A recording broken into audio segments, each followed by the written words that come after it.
শেষ হচ্ছে এতগুলো হবে ছেলেরা আমাদের খুশি এবং দেশে ধরে নেওয়া হয় বদলের পাড়া শেষ পটুয়াখালী পৌরসভা আমাদের ঐতিহ্যবাহী ধন্যবাদ রাজনৈতিক বিদ্যালয় 2025 সালে এসএসসি পরীক্ষার্থীদের বিদায় সম্পর্কের অবস্থায় সম্মানিত সভাপতি অত্র বিদ্যালয়ের প্রধান শিক্ষক তারা মহারাজ আমার এই মঞ্চে আছে শিক্ষার্থী মহোদয়গণ এই বিদ্যালয়ে কর্মরত শিক্ষক শিক্ষিকাবৃন্দ এবং আজকে যারা বিদায়ী অতিথি তোমরা চলে যাবে এই বিদ্যালয়ের পরীক্ষার্থী শিক্ষার্থীবৃন্দ এবং অন্যান্য শিক্ষার্থীবৃন্দ আমি এই অনুষ্ঠানটিতে যোগদান করতে পেরে আপনার সঙ্গে আদায় করছি এবং আমাকে আমন্ত্রণ জানানোর জন্য এই বিদ্যালয়ের প্রধান শিক্ষক সহ সংশ্লিষ্ট সকলকে আমি আন্তরিক ধন্যবাদ জ্ঞাপন করছি। তোমাদের উদ্দেশ্যে দু একটি কথা বলবো, যদি এইভাবে বিদায় অনুষ্ঠান আমি খুব কম পেয়ে থাকি। এই জোনাবাদ উচ্চ বিদ্যালয়টি একটি ঐতিহ্যবাহী স্কুল। আমি বললাম যে এখানে যদি অবকাঠামোগত একটি লেভেল আছে এটি আমাদের হাতে নেই, তারপরে এখানে শিক্ষার্থী সংখ্যা বেশ কারিগরি এবং মাধ্যমিক সাধারণ কারিগরি মিলিয়ে অনেক পরিবারের 600 অধিক শিক্ষার্থী লেখাপড়া করে এবং শিক্ষক মহোদয়গণ তাদের পান্ডারে তারা যে অনুরূপভাবে কাজ করে যাচ্ছে এটি আমি বিশ্বাস করি, যার কারণে বিভিন্ন বিদ্যালয়ে কিন্তু এখানে প্রমাণ পাশাপাশি আমাদের পৌরসভাতে স্কুলগুলো আছে, তার মধ্যে যে স্কুলটি একটি অত্যন্ত ভালোভাবে কাজ করছে এবং শিক্ষা ক্ষেত্রে যারা অবদান রেখে চলছে।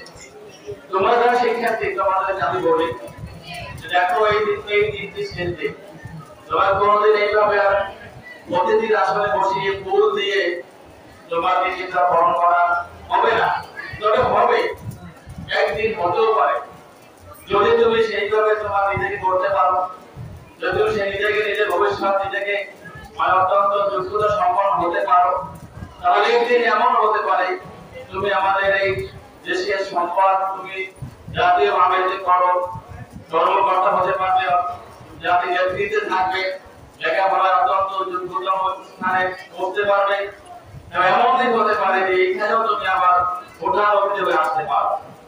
আমি আশা করি তোমরা এমন ভাবে লেখাপড়া করো, তোমাদের ভবিষ্যৎ জীবনটি এমন ভাবে গড়ে ওঠো যে এই বিদ্যালয়ের জন্য অতিথি হয়ে আসতে পারো। এভাবে তোমাদের মানুষ করা তৈরি করতে হবে। তোমরা দেখো আমি সবচেয়ে আপনার সংকিত এই জন্য যে আমাদের হাতে সময় বেশি নাই।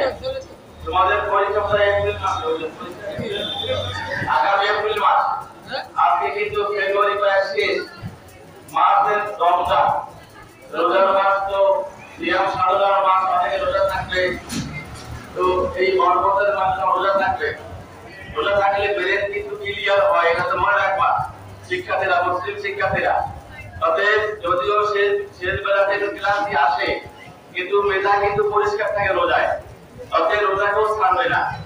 রোজা থাকে আল্লাহ পাকের, রোজা ফরজ, এটি তুমি তাকে তুমি আল্লাহর কাছে দোয়া করবে, আল্লাহ আমার বেরেটা ভালো করে দাও। তুমি আমি তোমাকে বলছি তুমি অন্তরে প্রতিজ্ঞা করো যে আমি সব রোজা রাখবো, ফরজ রোজাগুলো, এবং লেখাপড়া ভালো করো। আমার ওই সময় খাওয়া দাওয়া ঝামেলা, এই চা খায় একটু নাস্তা করে, রোজায় কিন্তু এটা নাই। এই সকাল অতএব আমি আশা করি তোমাদের হাতে যে ডিভাইস অনেকের আছে, এইটা কিন্তু কন্ট্রোল করতে হবে এই অন্তত এই 2 মাসের জন্য। এখানে যদি বর্তমানে কোনো লেখাপড়ার বিষয় থাকে তাহলে তুমি এটা ব্যবহার করবে সীমিত ভাবে লেখাপড়ার জন্য, আর আদারওয়াইজ কোনো কারণে এই মোবাইল ব্যবহার করার দরকার নাই।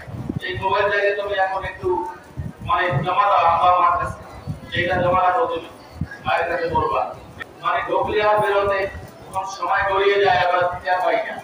এই জন্য পরীক্ষাতে বলছি সকলকে বলি যে লেখাপড়া ছাড়া এই ডিভাইসটি আমরা ইউজ করবো না, আর রুটিন করে এই 2-4টি মাস আছে ভালোভাবে লেখাপড়া করো। আমি চাই তোমরা ভালো লেখাপড়া করো, লেখাপড়া করে তোমরা আমাদের জাতির উন্নত যোগ্যতম নাগরিক হও, সেটা আমি আমার প্রত্যাশা করি। এবং যারা এখন শিক্ষার্থী আছেন নবম শ্রেণীতে, নবম শ্রেণীতে, তোমরা তোমাদের সিনিয়র ভাই বোনদের অনুসরণ করে তাদের মতো ভালো লেখাপড়া করবে, ভালো রেজাল্ট করবে এবং ভালো লেখাপড়া। আরেকটা কথা বলে যাই, লেখাপড়া ভালো করবে, সবাই বলে ভালো লেখাপড়া করো, কিন্তু আমি আরেকটা কথা বলি, তুমি ভালো মানুষ হও। যেই মানুষ হলে জনগণের দোয়া পাওয়া যায়, যেই মানুষ জনগণের সেবক হয়, যেই মানুষ কোনোদিন স্কুল দখল করে না সভাপতি হওয়ার জন্য, এমন মানুষ হও। যেই মানুষ কোনোদিন স্কুলের মেম্বার হওয়ার জন্য দিন দরবার করবে না, তুমিও বড় কিছু হবে। স্কুলের সভাপতি হওয়ার জন্য তোমার তার উত্তর আপনার নেতার কাছে আমাকে একটু সভাপতি বানাই দেন। অতএব আমি বলি, শিক্ষার ক্ষেত্রে লেখাপড়ার উন্নয়নের জন্য তুমি যখন এমন দুটো সফল হবে যে তোমার কাছে আমরা যাবো যে ভাই, যে বাবা তুমি ওই স্কুল লেখাপড়া করছো, এখন একটু তুমি একটু দেখাই এই স্কুলের উন্নয়নের কাজ করো। অতএব তুমি সেইভাবে নীতি নিতে করো, এমন জীবন তুমি করবে গঠন যে সকল মানুষ তোমাকে শ্রদ্ধা করে। সেই প্রত্যাশা করি। আর এই বিদ্যালয়ে আমাদের শিক্ষক মহাশয়রা যে কষ্ট করছেন, সেই কষ্ট তাদের সফল হবে সেই দিন যেদিন তোমরা ভালো মানুষ হবে। সকলের পরিশেষে সকলের সুস্বাস্থ্য কামনা করি, সকলের মঙ্গল কামনা করে, পরীক্ষার্থীদের ভালো ফলাফল, ভালো কল্যাণ কামনা করে, স্বাস্থ্য তাদের সুস্থ থাকুক সেই প্রত্যাশা রেখে আমি আবার সকলকে ধন্যবাদ জানিয়ে আমি আমার সংক্ষিপ্ত বক্তব্য শেষ করছি। আল্লাহ হাফেজ। আসসালামু আলাইকুম ওয়া রাহমাতুল্লাহি ওয়া বারাকাতুহু।